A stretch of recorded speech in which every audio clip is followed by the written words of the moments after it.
And even last week, my partner made a video that got closer to like 1.5 million views in the past week. And the main reason why, aside from the fact that it was also new content, was because that sound was like 4 hours old and we were early. And so we were able to capitalize on that sound and like become the top video that used that sound. This month's sponsor is Triple Whale. Supercharge your ad campaigns with their revolutionary analytics platform, because better data means better campaigns. If you're running any type of paid media, then you need to be using Triple Whale. Find out more at trytriplewhale.com. Hello and welcome back to the D2C Deep Dive. My name is Fraser, and today on the podcast we have Cory Nicholson from Peachy Shapewear. They are an incredibly fast-growing brand, and it's all thanks to TikTok. And we're going to be chatting about TikTok with Cory. He's going to be giving away secrets to organic and to paid, and how by using creators on TikTok, he's managed to scale his brand massively over the past year. If you're a brand which is looking to start on TikTok, or you're already on TikTok and you just need some tips to help you scale, then this is the podcast today for you. So stay tuned, get comfy, because we're in for a good one. Cory, welcome to the D2C Deep Dive. Hey Fraser, thanks for having me. That's okay. So for people who don't know who you are, who don't know about Peachy Shapewear, give us a lowdown on yourself and Peachy and where you are now as an entrepreneur. Totally, yeah. So a few years ago when I was in high school, I came across the first kind of few YouTube videos talking about Shopify, dropshipping, and how easy it was to kind of take a product from AliExpress, add your own branding, kind of run your own business with that. And so I spent the next couple of years in high school, and early on, I also dropped out of college just to solely focus on how e-commerce works, specifically D2C. And so over those few years, I learned the ins and outs of Shopify, Facebook ads, the whole realm, how to hire a team and kind of help with just like small projects that I was doing with dropshipping.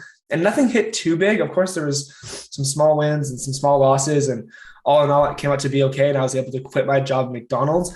But the real story starts around September of 2020, pre-pandemic, when my founder, Anthony, and I launched this brand called Peachy Shapewear. And up until then, both of us had been doing this e-commerce with the approach of, okay, we're going to take products, we're going to try pushing them for 2-3 weeks. And if they're not, selling fast, we're going to move on and try something else. And instead we ditched that approach and said, hey, let's actually ride this out for a few months and try many, many things and see if that actually works instead of giving up so fast. And so with Peachy, like I said, it was pre-pandemic. So when the COVID came, online sales kind of surged last year, 2021. And we were also super early on TikTok. And with that allowed us to kind of grow and scale this brand. And with that came tons of problems as well. But to date now, Peachy has definitely been like my full-time gig. I've learned way much more than I would have learned drop shipping a bunch of random products. And we now have kind of a whole operations kind of running. And I'm excited to see where the brand's headed now for this year. We're kind of focusing a lot more on like consistency, profitability, and I've met some great folks in the space, in the DTC space, who've helped me out. And so just trying to do the same now. How does the DTC industry compare to when you first started drop shipping? I mean, I'm no stranger to the drop shipping era. I've tried that myself. We were selling jewelry online for a while. Like, the industry has changed so much. And I feel like now things are kind of moving towards that like branded product, which you can essentially still drop ship, just a little more bigger volume. But like, how does the DTC industry compare to how it was back then when you first started to now? I think there's a few ways to tackle that. The first way I'd probably say is that back then margins weren't anywhere much as a priority and like a problem as they are now. So a few years ago, you could have taken anything that maybe cost you $2-3 and sell it for $10 and actually win and play that game. And we've seen that play out with like native deodorant, for example, my favorite example, where, a few years ago, you could do that and win on Facebook with those cheap CPAs compared to now where the entire game is on retention. And, founders and investors alike aren't really as focused on that first acquisition, that getting that customer in the door for the first time. They're more focused on getting them on some kind of subscription, whether through drinks or skincare or whatever, or some kind of just retention play where they're upselling you more products later on down the road. So I think that's probably like the main switch, if that answers your question. Yeah. So did you start drop shipping Peachy Shapewear, or was it something from the get-go that you ordered inventory yourself and you started straight away to really go down the branded approach? For the first few months, it was drop ship. And then once we saw sales pick up, we knew that it was time to invest in a proper kind of fulfillment partner over in the States. Well, let's talk about that growth a little bit. I think it makes sense for us to do that. How did you go from the drop shipping model, which I'm sure everyone is familiar with, all the way to where you are now, where you're doing some incredible numbers and you've really built a brand and a community around just, the shapewear niche? Yeah, first of all, I appreciate that. Second of all, I think that the main separation was probably just putting a huge focus on content and working with influencers. Like we knew that fashion is like a billion dollar industry, and that if we wanted to have an influence on what consumers were kind of thinking about when it came to shapewear, we'd have to do more than just paid ads and more than just organic stuff on TikTok. And so a lot of our focus last year was, spent on influencer marketing. And I've written about this on my Twitter and shared some insights there, but definitely having a bunch of creators, get our products and do posts that we paid them for did help a lot. And in the scheme of things, we were super focused on the performance side and hoping that it would be a profitable thing right off the bat. But now, as I start to wake up every day and see the performance, I'm realizing that it's paying off in the long term as well. And it's not always about, like I said, that first time acquisition. So I think influencers was definitely one big area.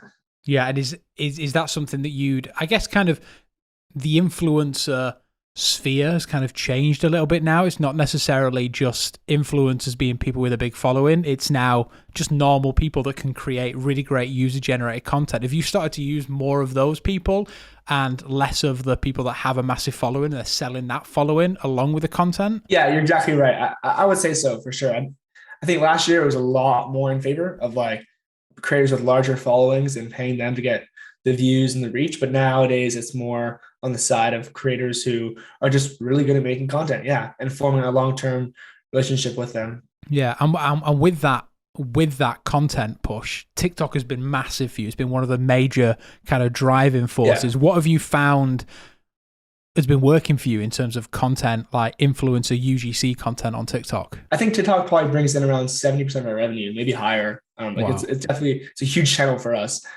For the influencers, we're taking an approach now where it's just super open-ended and genuine. So we send them a package. We give them minimal guidance, minimal anything. We kind of just say, hey, we want to ship you this, and whatever you do with it, you do with it. Because if you like it enough, you probably will post about it.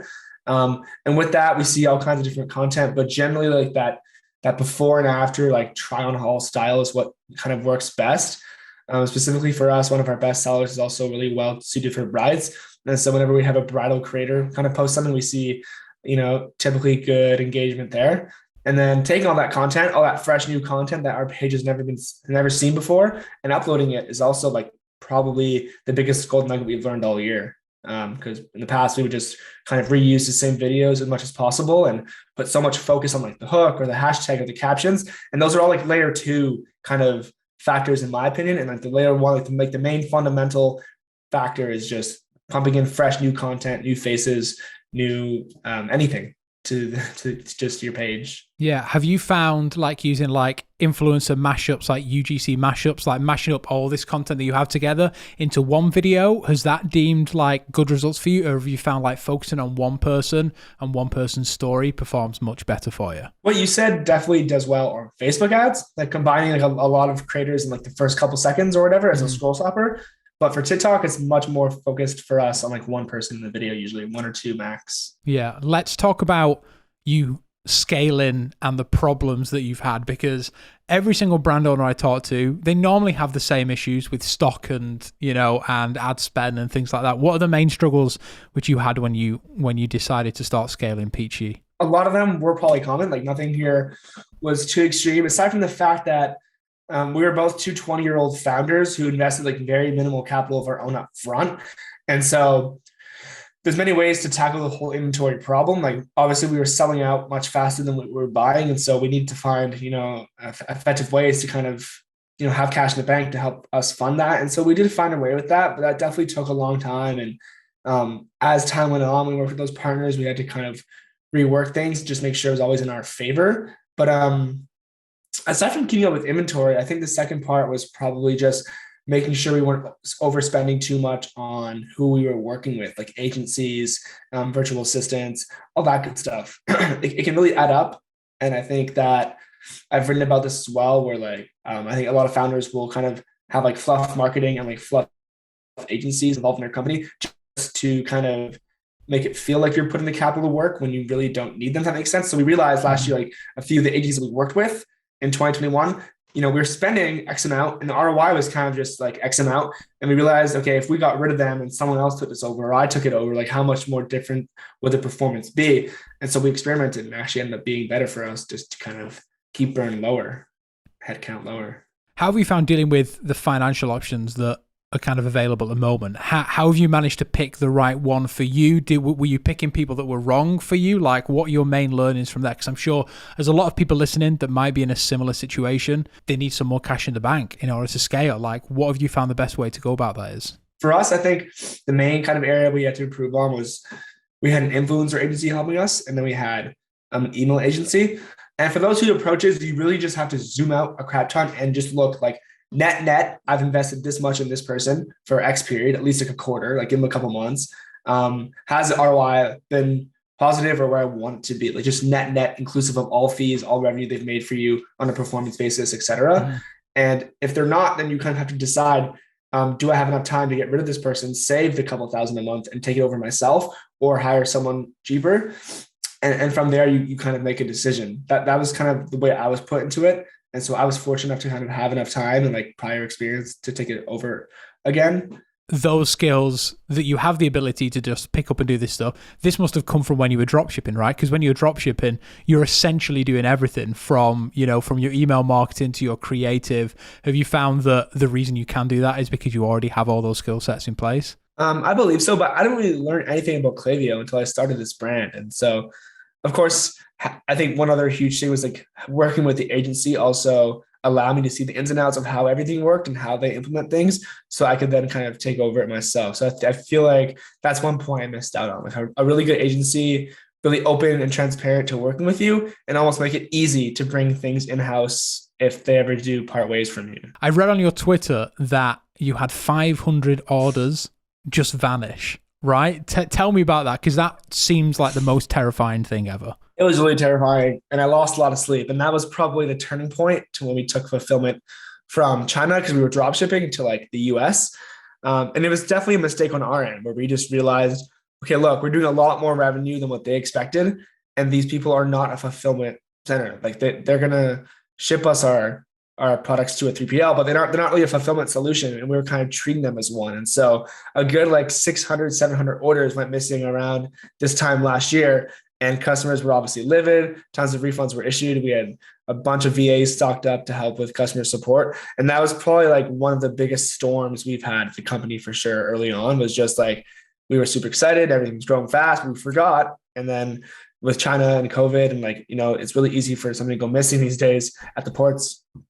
That's what happened. It would be more expensive to reship everything than it was just to refund them. That was a decision we made. And it definitely took a good like 2 months to recover from it all, financially, mentally, everything. But we were able to push through. So we spoke a little bit earlier about content and that TikTok is one of the major players for you, but you're still running Facebook ads. How are they working for you at the moment? Because everyone is moaning about Facebook ads. It's all I ever hear when I talk to clients is that Facebook ads isn't working anymore. We want to move to TikTok, but we know that TikTok isn't right for every brand. From your perspective, how are Facebook ads working out for you? We've ran Facebook ads in about 2 months now. We've been totally off Facebook since around the middle of March-ish. So it's almost been 2 months. I think for a little bit in April, we tried running some retargeting. And again, that's when I saw the ads then. That would make sense. Yeah, that's probably what you saw. Yeah, that's probably what you saw. As of right now, those are also off. And we've transitioned all that money we would have spent on Facebook just to TikTok Spark ads. And the ROI is tenfold higher than Facebook's would be. This week's edition of the DTC Deep Dive is brought to you by Plastique. If you're a DTC brand or wholesaler, then cash flow is probably your top concern. Well, Plastique can help. Plastique is a business payment tool that unlocks your working capital by helping you pay your biggest expenses by credit card. Anything from inventory to marketing spend can be paid on by credit card, allowing you to float cash up to 100 days. Brands like Obvi, Universal Standard, and Sunbasket use Plastique as a short-term financing tool to increase credit and pay vendors all over the world. Most suppliers don't accept credit card, but Plastique lets you pay by credit card and sends the payment to your supplier however they would prefer. Check out Plastique for yourself at plastique.com. That's PLASTIQ.com and see how Plastique can fuel your cash flow. Yeah. Have you found Spark ads performing way better than any other type of ad? Like, have you been doing testing and seeing what's working? Yeah, I would attest that Spark ads are probably a little bit better than running it through the custom page option on TikTok where you can make your own persona or whatever. But that's only dependent on like the content you actually originally posted organically and how well that did. So, generally speaking, a video that got 5K views versus 5 million views, like the 5 million one will do better as a Spark ad. And that's kind of just what we're seeing firsthand. Obviously, that's really obvious, but compared to Facebook, we realized, like I've written about before, like a lot of founders just do fluff marketing and kind of deploy the money into Facebook and get like their 1.4 ROAS, and they're kind of unhappy with it, but not too unhappy to learn TikTok. And so they just stay. But we've kind of taken that approach where it's like, okay, our brand has been built on TikTok from day one. We have all these viral videos. Like, let's make this work with paid. And so now, just as of late, like very late, we're seeing it kind of pay off and become super profitable. Yeah. What was the reason to turn off Facebook ads and just move away from it completely? Was it a cost perspective? What was the turning point for you? Yeah, we just realized like we gave ourselves like 2 weeks just to see what we could do without it. And we ended up making more revenue and more profit without it. More revenue without Facebook. So we kind of got creative with it and put more focus on email and TikTok, of course. And that kind of allowed us to essentially, make more revenue and more profit. And that was the bottom line here for us. And we were spending a good like $600 to $800 per day on Facebook, which isn't like the biggest budget in the world, but saving all that and putting it more to TikTok definitely has had drastic effects, and like good effects for the business. Did you find it very difficult to advertise a product like yours on Facebook? Because we've worked with shapewear companies in the past, and it's such a nightmare to get ads passed through anything unless you have like someone in the back end like helping you pass stuff through. Did you find it just an absolute nightmare because a lot of your products you have to show skin in order to actually show how they work? In the absolute beginning, like late like Q4 2020, there was some issues there, and like it's been a struggle to get like our actual catalog accepted into Facebook. But actually running the ads, we haven't had a single ad rejected in like, I can't remember last time, probably like sometime early 2021. Part of my theory on that, this is just a super hot take. I have no proof for this, but I feel like with Facebook's ad revenue hurting so much from iOS, they're kind of letting a few things pass that they usually wouldn't pass just because they need the revenue. Like, that's kind of my stupid theory. But I feel like, I haven't had an ad rejected in a long time. If anything, it's actually more rejected on TikTok, like the URL and stuff. Yeah, that's what my next question was how are you having the same issues on TikTok at the moment? Like how are you dealing with this stuff? Super annoying. We'll launch ads and they'll get rejected, and I'll have to manually appeal each one, and then they'll run. That's kind of like what I'm in right now. Wow. Have you found that there's certain things that you just are just a no-go with TikTok ads in terms of what you can show and what you can say? Generally, like obviously you can't have too much excessive like skin showing, and kind of certain angles of them using the product would probably get rejected more often than not. But sometimes TikTok will also just like reject our URL and just say like, this is prohibited for our industry, etc. But then you just appeal it, and usually you're good. This is kind of like a common thing I'm hearing people struggle with. But yeah, how have you been dealing with organic stuff? Are you amplifying most of your organic stuff with paid, or are you just like full on organic, relying on the algorithm a lot of the time? I think it's maybe like 85% organic and then 15% paid right now, something like that. And we're really trying to get as many creators as possible, awesome creators, just to post, ideally for free on their page if they actually like the product. So then that video of theirs gets views, and then we take their content, repurpose it, post it on our page, we get views. And then if those views are also high enough, we can run paid ads. And it's kind of like we're killing 3 birds with 1 stone. Like that's kind of like our approach with it. Yeah. Have you seen that there has been a formula that's just been working for you? Like every single time that you get a creator who makes this type of format, it's just blown up. I was hoping for that last year, and I really thought that it was black and white, but it's just I don't think it is. I think that there's definitely some hooks and stuff, like I said earlier, like the whole try on haul and unboxing kind of style that work better for sure. But there isn't anything that's ever like guaranteed. Like TikTok can just choose whatever they want to push your video.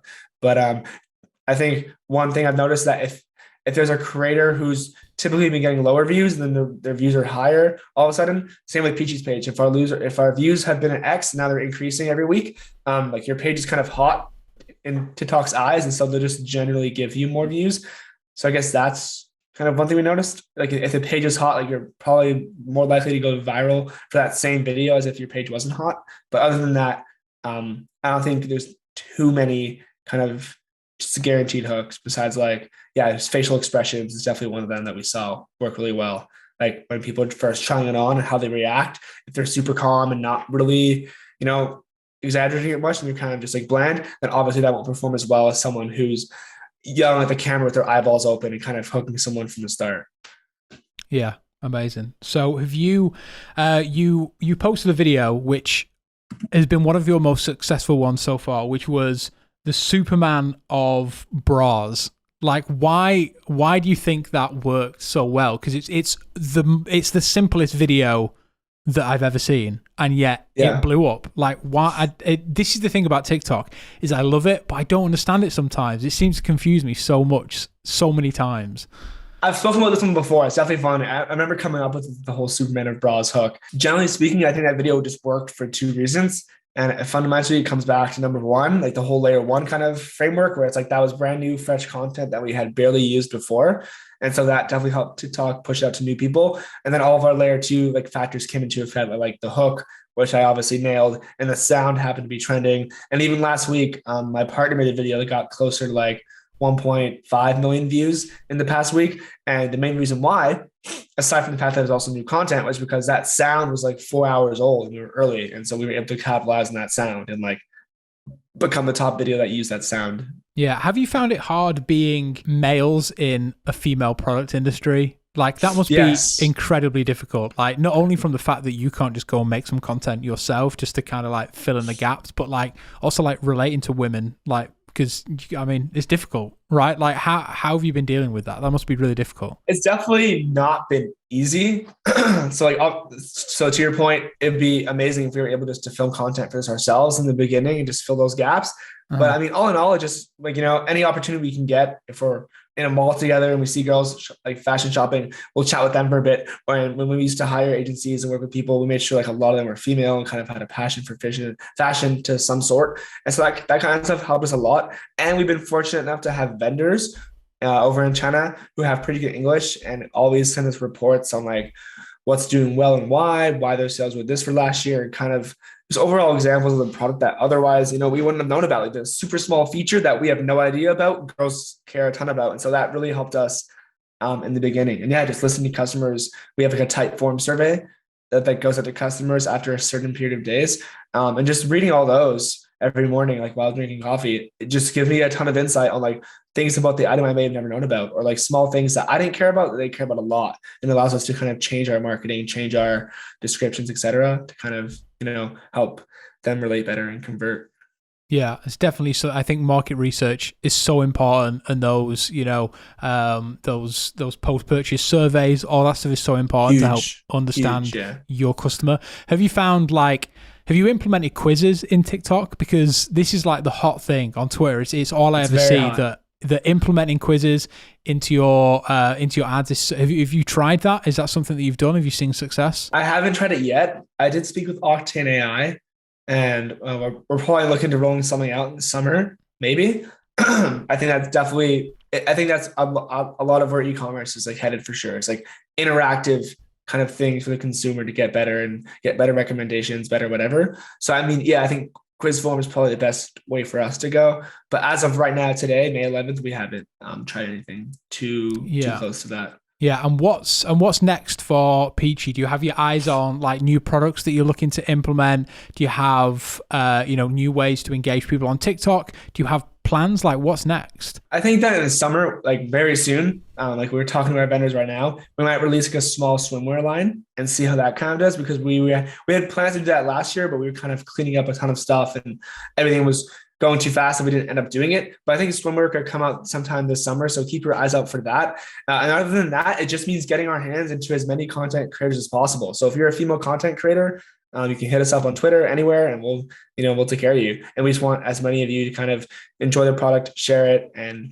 work with us in as many ways as possible. Those are that's the ultimate kind of plan. Yeah. And what about yourself? What's next? Have you got another eye on another industry that you want to hit up? Do you want to maybe try a male oriented industry so that, firsthand experience? Like, what are you thinking? I want to kind of adventure into the CPG space.